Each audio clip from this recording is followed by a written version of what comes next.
Welcome to a guide of Dragons B10 automode. It's a completely farmable team and I'm going to show you guys run. Then within the run I'll talk about the units for a bit and then I'll show you the exact stats and why the reason that they're in there. I'll talk about that in the run as well, but also after the run.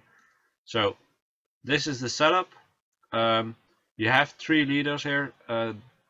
Before you guys go talk about this unit, she is replaceable for multiples.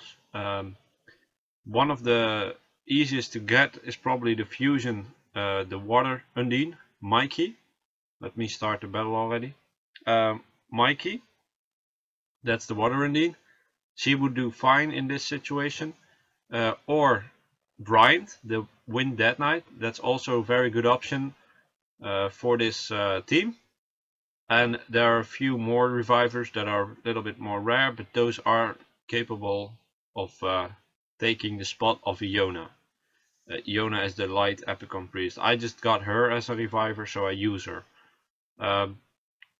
But this is a very replaceable. I would actually suggest you replacing her with either Bryant if you have him, the Wind DK that is, or the Water Undine, the Mikeen. So let's talk about the units a little bit. The Fire Sylph is actually a fusible monster, which means she's obtainable for everyone.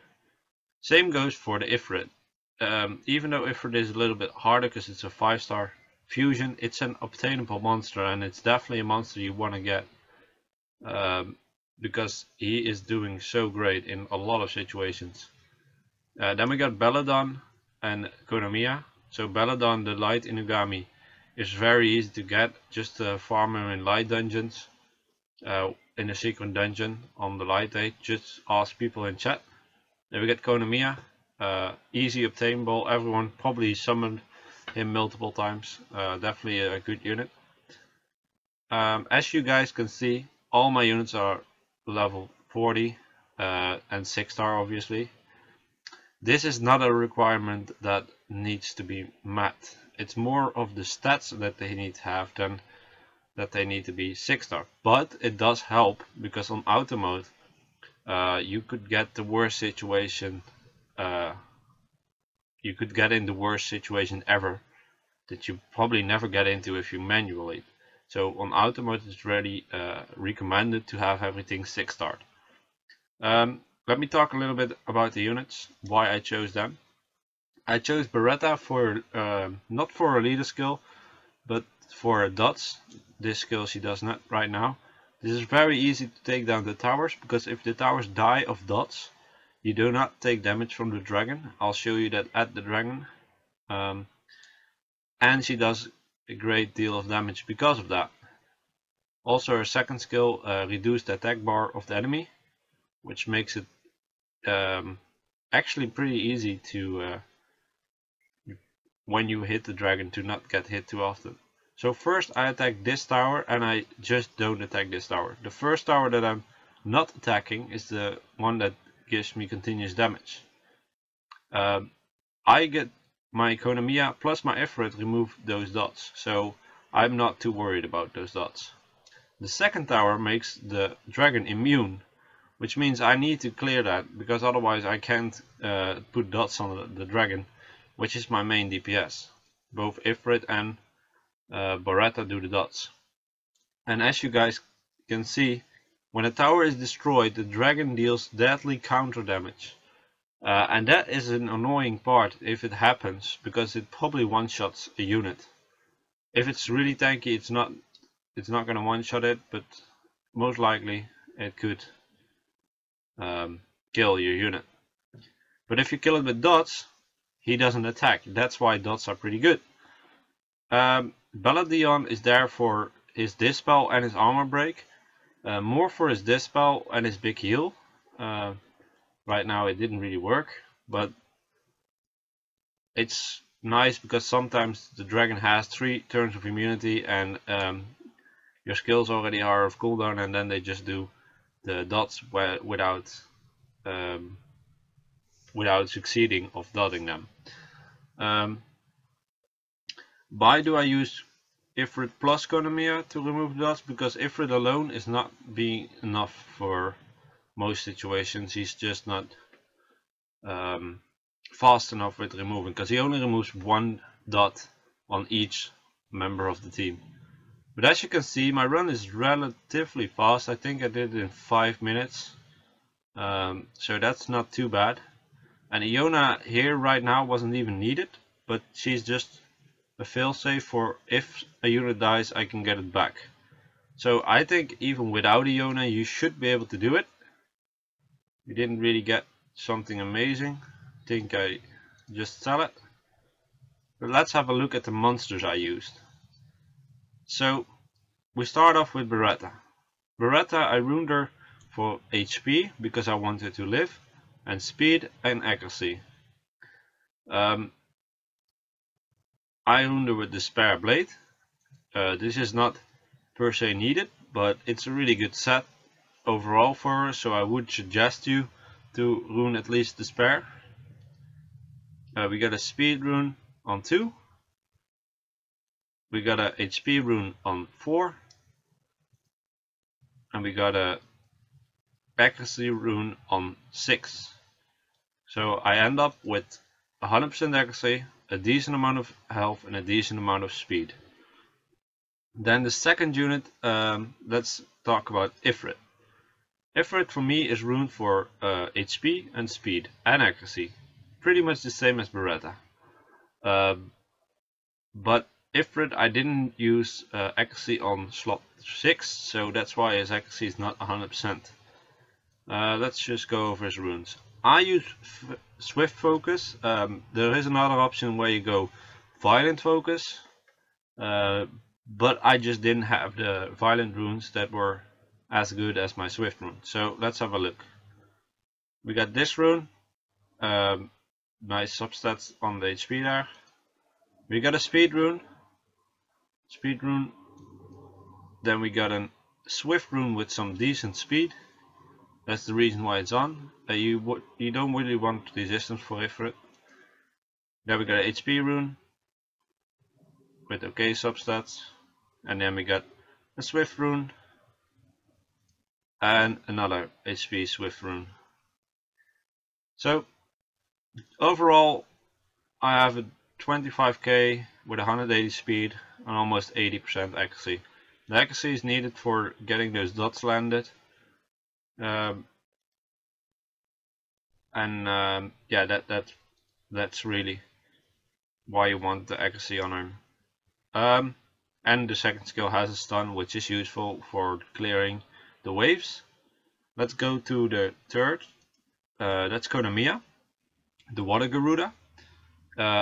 He is again runed for HP and speed, and resistance in this case. I suggest you to do the same because you kinda want Konamiya not to die of stuff like that. As you can see, my runes are a little bit over the place. Konamiya doesn't need the best runes ever, or the best set. Probably the best thing you could do is Violent, because then he could get extra turns and could do Peace, which is his third skill, more often, and he will remove harmful effects, and allies will recover 15% HP, which is perfect for clearing all the dots. So I ruined him for Endure to get some extra resist. As you can see on the substats, I also went for resist in most of the cases. So a speed rune, revenge rune. Just happened to be that I had some the revenge rune that would fit him. Another HP rune, another revenge rune, and a focus rune because there was speed on it and some resistance.